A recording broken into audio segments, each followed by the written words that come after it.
The room was dark save for the faint glow of a holographic recorder flickering to life on the metal table. Shadows danced along the cracked walls of the cramped chamber, where Vorax sat alone, his massive frame hunched forward. His leathery skin was scarred from decades of combat, his three eyes heavy with the weight of memories that refused to fade. The faint smell of burnt oil and ancient smoke clung to him like a second skin. Across from him, the young Dravari historian Lyria adjusted her recording devices nervously. She had heard stories about the Great War veterans, the legends who had shaped their empire's conquests, and now she was tasked with capturing one of the last living witnesses. She expected pride, glory, maybe some tales of heroic victory. Instead, she was met with silence. Vorax's hands rested on the table, thick fingers tapping a slow, irregular rhythm. After several long moments he spoke. His voice was a gravelly rumble like the grinding of distant machinery. "Humans," he said. The single word cut through the quiet room like a blade. "They changed everything." Lyria blinked, confused. She had studied the war but never heard such weight put on a single word before. "What do you mean, Vorax?" "Humans were just another species we fought. They were strong but not invincible." The veteran's mouth twisted into a bitter smile. "Strong?" he echoed. "They were not strong, not in the way you think. Their strength was in their madness, their refusal to die, their will." Lyria leaned forward, intrigued despite herself. Vorax's eyes darkened as he began to recount his tale, his voice dropping low, almost a whisper. "I fought in hundreds of battles, against countless species. The Zenthari were brutal, but predictable. The Krillins had their war machines, but their soldiers feared death. Not humans. Humans welcomed it." He raised a scarred claw and tapped the side of his head. The humans fought like they knew the universe wanted to erase them. They laughed, in the face of death and pain. It was not honor, they had little of that, but something more primal. A fire. An obsession to survive at all costs. Lyria's pulse quickened. She scribbled notes as Vorax continued. "Our first encounter was on Proxima Theta, a dusty colony on the edge of their space. We came in full force. Ships, artillery, infantry. We expected resistance, but nothing prepared us for them." Vorax, eyes glazed as he remembered the carnage. The humans were like ghosts. They used the planet itself as a weapon, ambushes from ruined mining equipment, traps set with scraps of technology scavenged from wreckage. One young human woman, older than your youngest brother, took down an entire squad with a broken pipe and a wild grin. He chuckled, dark and hollow. She laughed as she fought, laughed while bleeding. "I've seen fear before, Lyria, but I have never seen someone love the fight like that." Lyria swallowed hard. "What did your commanders think?" Vorax's gaze sharpened. "They thought it was madness, a fluke. They underestimated humans because we measured power in weapons and armor, in fleets and firepower. Humans fought with their souls." He tapped the table once more, slower now, as if counting the beats of an invisible drum. "We lost many that day. Not just soldiers, commanders, strategists. Because humans were unpredictable, unrelenting. They would sacrifice everything, families, cities, entire planets, if it meant slowing us down." The air grew thick with tension. Lyria's voice was barely a whisper. "Why do you think that is?" Vorax's eyes darkened further, staring into some unseen horizon. "Because humans, remember, they do not forget who they are or what they fight for. And when cornered, they become something else entirely. Something that should terrify every species in the galaxy." The young historian felt a chill creep over her spine. She had studied the archives, read reports, watched holograms of battles, but never had a story hit her this way, so raw, so personal. The veteran was not telling her about strategy or weaponry. He was telling her about a force that defied reason, a force born of desperation and fury. "And so," Vorax concluded, voice low and steady, "when you hear tales of human monsters, or monsters who fought like humans, remember this. The humans are the real monsters, because they are survivors, and survival is the deadliest weapon of all." Lyria sat back, breathless. The recorder blinked silently, capturing every word. Outside, the hum of the vast Dravari capital city went on, indifferent to the tale unfolding within its walls. But inside that small chamber, the war veterans' chilling stories were only just beginning. The historian's recorder flickered softly in the dim room as Vorak's eyes darkened with the memory. He leaned forward, voice low and grim. The battle on Proxima Theta was supposed to be quick, he began. A mere stepping stone to Earth. We had the numbers, the weapons, everything we believed made us invincible. But humans, they turned dust and scrap into death. The veteran's gaze shifted, as though seeing the desert landscape from decades ago. Endless red sands scorched beneath twin suns, a colony struggling to survive on the edge of human space. Vorak's unit had been tasked with sweeping the surface, clearing resistance. But resistance was all around, not in clear lines or formations, but hidden in the ruins. A storm of shadows and traps. He tapped a scarred finger against the metal table. We thought our plasma rifles and armored suits would be enough, but the humans fought with whatever they had. Pipes, cables, old mining tools, devices they jury-rigged into explosives, lasers scavenged from wrecked ships. They were artists of improvisation, turning the ordinary into instruments of death. Lyria, captivated, asked, "How did they fight like that? Weren't you able to predict their tactics?" Vorak shook his massive head. No, their tactics were chaos made flesh.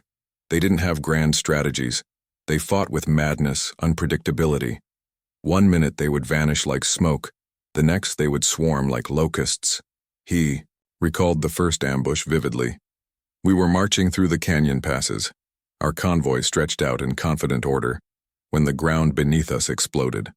Not from lasers, but from pressure plates hidden under layers of sand. Men half buried in dirt and rock, blown apart before they could react. The veteran's voice cracked as he recounted how the ambushes kept coming, relentless and merciless. Humans knew the land. They used tunnels dug by miners centuries ago. We heard no footsteps, no battle cries, only the snapping of bones and the distant roar of fire. Vorak's eyes gleamed with a strange mixture of fear and respect. One fight, I remember well, was with a girl no older than a child. She wielded a scrap pipe like a sword. She laughed as she struck, unafraid of death or pain. I ordered my squad to take her down, but she disappeared into the dust, leaving only blood behind.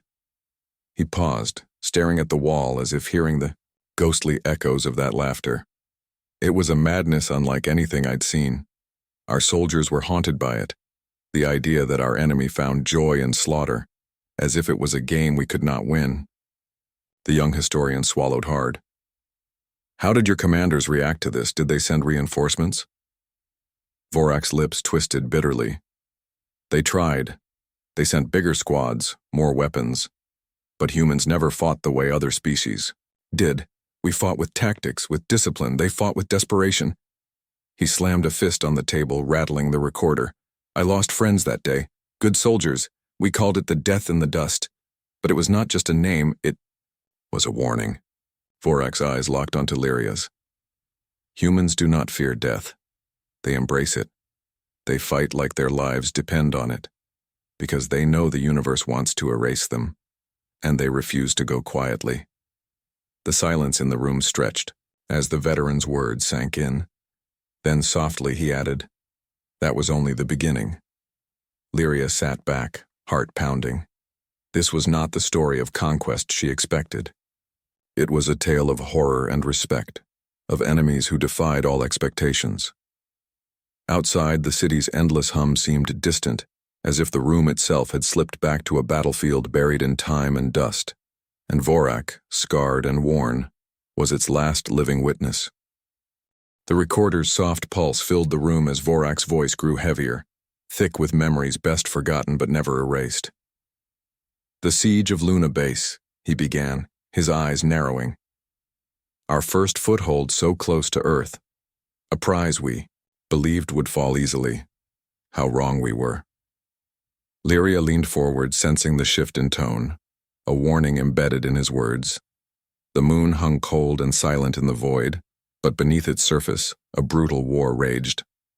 Vorak and his assault unit had landed expecting to crush a handful of human defenders with superior firepower. Instead, they descended into a labyrinth of tunnels carved deep into the lunar rock. "We thought we had them trapped," Vorak said, voice rough.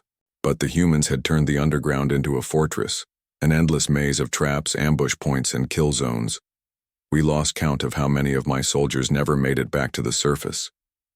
His 3 eyes glistened as he recalled the claustrophobic terror of fighting in darkness. The air was thin, the corridors narrow. Every step echoed with unseen threats. We moved cautiously at first, but caution is a luxury in war. They waited for us in the shadows, hidden behind twisted metal, behind collapsed rock, behind walls rigged to explode with the slightest vibration. Vorak's voice dropped to a haunted whisper. It was like fighting ghosts. We couldn't tell who was alive or dead until it was too late. One moment the corridor was empty, the next it was filled with screams and blood. He rubbed the side of his jaw, a habit when lost in thought. The worst were the traps.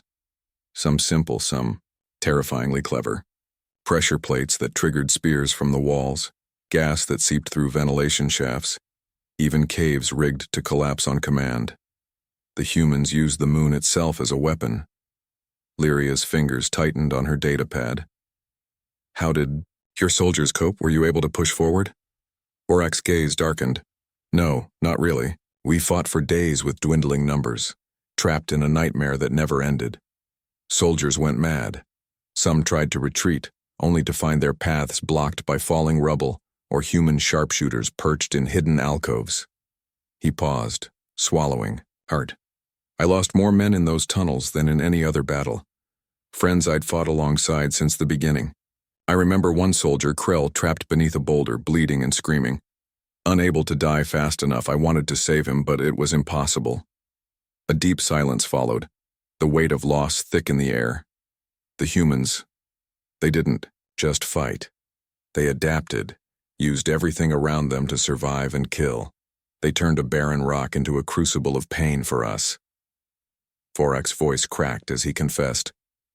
"We called it the moon's last stand, not because the humans would fall, but because we would." The historian shivered, picturing the horror of that underground hell. "Did the Dravari forces find a way to break through?" "No," Vorak said quietly. "We eventually pulled back. Not because we wanted to, but because we had no choice. Our losses were too great, our morale shattered. The humans held their ground, silent, relentless, merciless." He looked up suddenly, eyes burning. "That's when I realized something. We were fighting more than an enemy. We were fighting a force of nature, something that wouldn't stop, couldn't stop, no matter what we threw at it." The room was still, the weight of his words settling over them like a shadow. "The moon was just the beginning," Vorak said. "They were ready to defend their homeworld with everything they had. And they would." Lyria's breath caught. "You mean Earth?" Vorak nodded, grim. "Earth, the heart of their madness and strength." The veteran's voice dropped to a whisper, barely audible. "And we were not prepared." The dim chamber seemed to grow colder as Vorak leaned back, eyes flickering with a haunted memory. The flickering glow of the holographic recorder cast eerie shadows across his weathered face. "The humans," he began slowly, "fight with more than weapons. They fight with minds, and sometimes what they do to your mind is worse than any bullet." Lyria's fingers hovered over her notes, sensing the change in tone. Psychological warfare was a known tactic in the galaxy, but Vorak spoke of something darker, stranger. After the moon's last stand, the war turned. It wasn't just battles anymore. It became a battle for sanity. Vorak's voice lowered, his gaze distant. The humans employed what they called psyops, psychological operations. But it wasn't propaganda or threats like we'd seen from other species. No, humans weaponized fear itself. He tapped the side of his helmet as if to emphasize. We started intercepting their transmissions. At first, it was simple, false troop movements, fake reinforcements. We thought we could outmaneuver them, but then the messages changed. The humans broadcast the voices of our dead, mimicking them perfectly. Our soldiers would hear their fallen comrades calling out for help or betrayal. Sometimes we heard laughter, soft, sinister, impossible to trace. It seeped into our helmets, our minds. Vorak's 3 eyes darkened with the memory. Some units lost cohesion, soldiers turned on each other, others abandoned posts chasing shadows. He clenched his fists. I myself heard the voice of my brother, killed months earlier, whispering in my ear to surrender. I almost did. That was the closest I've ever come to losing my mind. Lyria's breath hitched. How did your commanders respond? Confusion, Vorak growled. Denial. We sent teams to hunt down these ghost signals, but they always vanished before we found their source. It was maddening. He gave a bitter laugh.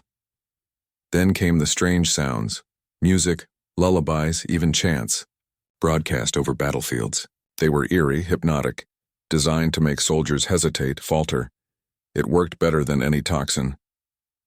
Vorak leaned forward, eyes burning. Imagine stepping into a firefight, hearing the screams of your dying comrades mixed with a haunting melody you can't escape. Some soldiers froze. Some broke down crying. He shook his head slowly. The humans fought not just with weapons. They fought with silence and shadows and terror. The veteran paused, letting the weight of his words sink in. Then there were the illusions, he added quietly. We saw shapes moving in the mist, phantoms of soldiers who weren't there, flickers of light that blinded us at crucial moments. It was as if the humans could bend reality itself. Lyria's skin prickled. Was it technology? Vorak's lips curled in a grim smile. Some of it was. Holograms, electromagnetic fields, AI-generated phantasms. But some of it felt like something more. Like the humans could tap into fears we never understood. He sighed deeply. We were fighting ghosts we could not kill. The silence stretched between them. Many soldiers went mad, Vorak whispered. And some, worse. There were reports, some classified, that humans captured and tortured prisoners not for information, but to break their minds, to turn their own memories against them. Lyria shuddered, scribbling frantically. By the time we reached Earth, the war was no longer just about territory, Vorak said. It was about who could endure the nightmare longer. Humans thrived in chaos and fear. They made the battlefield a mind trap. He stared into the empty space ahead. The craziest thing? They didn't seem afraid. Not of the dark, not of the silence. They welcomed it. Lyria's voice was barely audible. Why? Vorak smiled grimly. Because they knew something we didn't. That fear is a tool, one they mastered better than any weapon. They fought wars inside our minds, and they won. He leaned forward suddenly, voice sharp. If you ever face humans in battle, remember this. Your greatest enemy may not be their guns, but the shadows they cast inside your own head. The room was silent except for the soft hum of the recorder. Vorak's eyes met Lyria's, filled with a warning that chilled her more than any ghost story. Fight the war outside, he said. But never forget to fight the war within. The room grew colder as Vorak's voice hardened, shadows flickering in the dim light. He rubbed a scarred hand over his jaw before beginning. Our pride. Our might. The crimson rain, he said, voice thick with bitterness. A flagship of our empire. A floating fortress meant to crush any opposition. It was supposed to be untouchable. Lyria's eyes widened. The crimson rain was legendary, a symbol of Dravari dominance, feared across star systems. But it died, Vorak said quietly. Not from a grand battle, not from a brave enemy fleet, but from within. Sabotage, deception, a poison in our veins. He leaned forward, voice low and raw. We docked at the human-occupied station near Titan, confident our forces would claim the sector. But the humans had other plans. They infiltrated the ship. Lyria's breath caught. Infiltrated? How? Vorak's gaze darkened. We never saw them coming. Humans disguised as technicians, maintenance crews. They hid in shadows, waited for the perfect moment. He clenched his fist. Saboteurs planted explosives in the engine cores, tampered with life, support systems, and hacked our command networks. Vorak's eyes flickered with pain. It started with small failures, lights flickering, systems glitching. We thought it was a minor inconvenience. Then the explosions began. He paused, swallowing hard. I was on the bridge when the first blast tore through the lower decks. The ship shuddered like a wounded beast. Chaos erupted. Fire spread through corridors. Smoke choked the air. Soldiers and officers ran, screaming orders none could follow. Vorak's voice lowered to a grim whisper. The humans weren't just attacking our ship, they were desecrating it, destroying the legacy of our empire. He recalled the panic, the flickering red emergency lights, the frantic attempts to seal breaches, the cries of the wounded. I led a squad to secure the engine room, Vorak continued, eyes distant. But the humans had set traps. Automated. Mines, razor-sharp wires strung across narrow passages, and hidden snipers. His jaw tightened. We lost many that day, friends I had fought beside for years. He clenched his teeth. The ship was dying, and so were we. Lyria asked softly, "Did you survive?" Vorak nodded slowly. "Barely. We made it to an escape pod as the crimson rain exploded behind us. The fireball lit up the void like a dying star." He looked at Lyria, voice heavy with warning. "The humans didn't just destroy a ship. They destroyed our belief in invincibility." His gaze hardened. From that day forward, every Dravari knew humans were cunning and ruthless, beyond any enemy we had faced. Lyria swallowed, heart pounding. How did the Empire respond?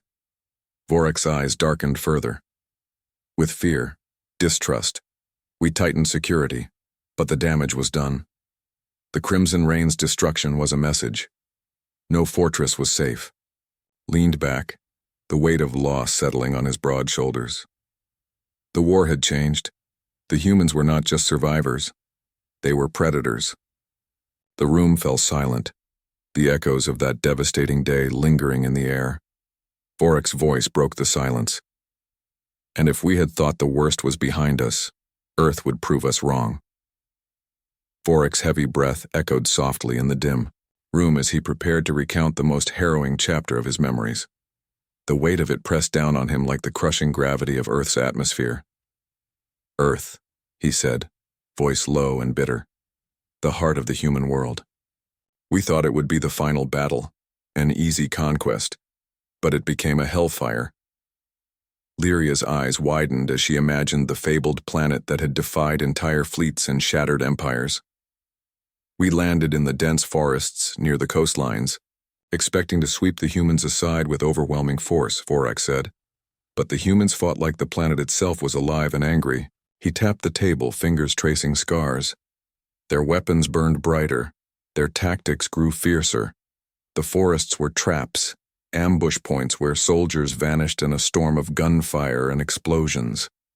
Vorak's voice faltered. "I lost. Entire squads in the shadows of ancient trees. The humans seemed to know the land better than we knew our own ships."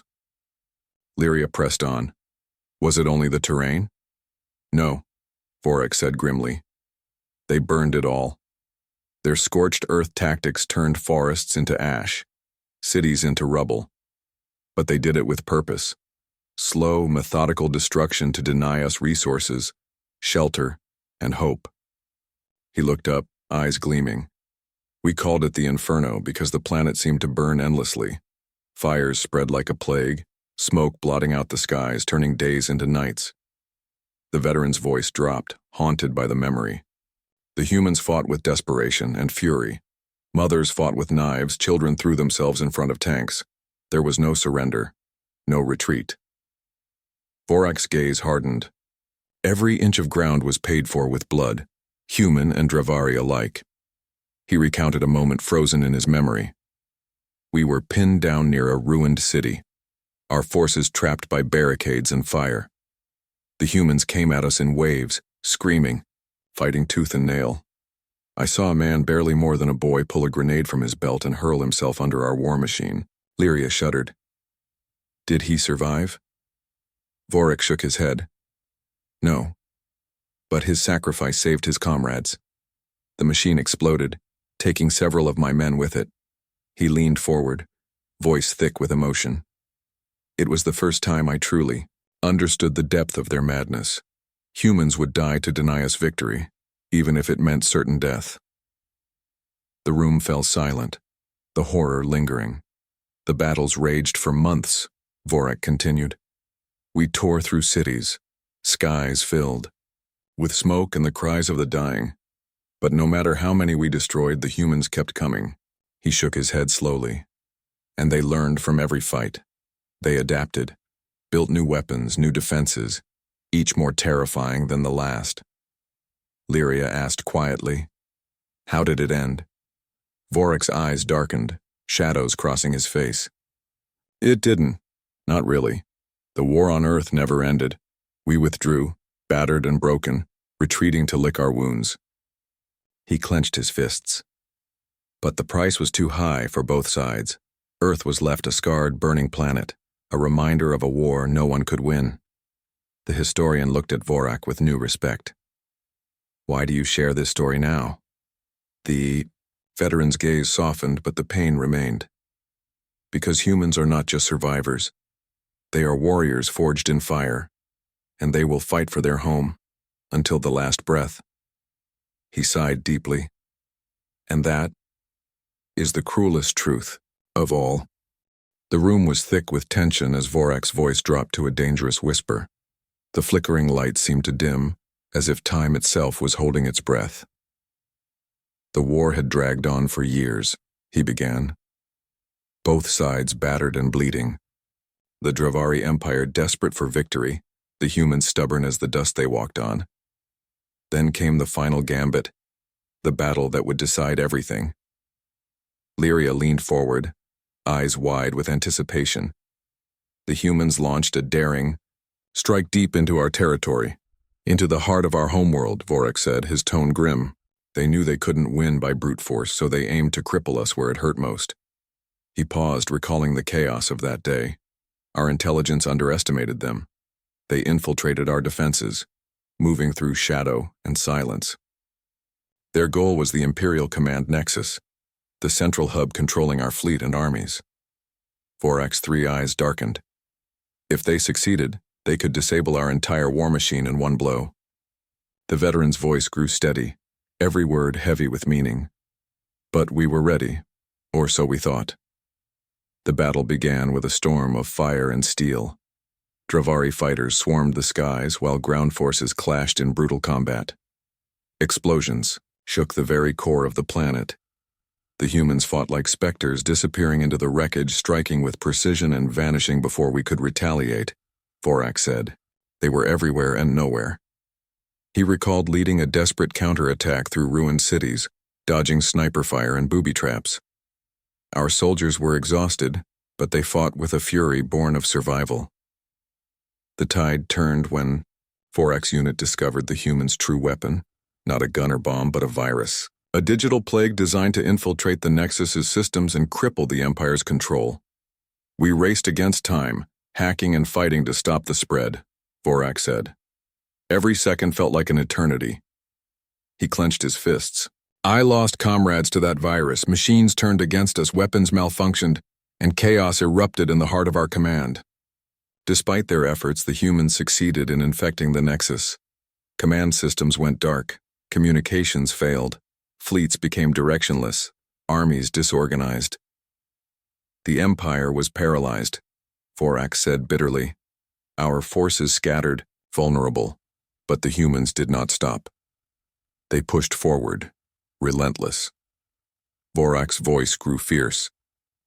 We faced annihilation, but instead of surrendering, the Dravari rallied. Our leaders devised a desperate plan, a counterstrike not with weapons but with minds. He leaned in. We called it the final gambit.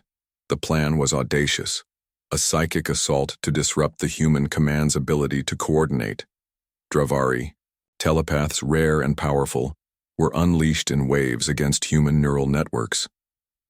It was a battle of wills, Vorak said, eyes glowing faintly. The humans fought back with equal ferocity, resisting with raw determination. The clash was brutal, mind against mind, will against will. Soldiers on both sides were driven to madness, collapsing in convulsions or catatonia. But in the end, Vorak said slowly, we forced the humans to retreat. Their assault was repelled, their plans shattered.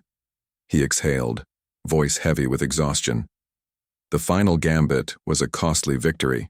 Both sides were broken, the Empire's grip weakened, the humans more dangerous than ever.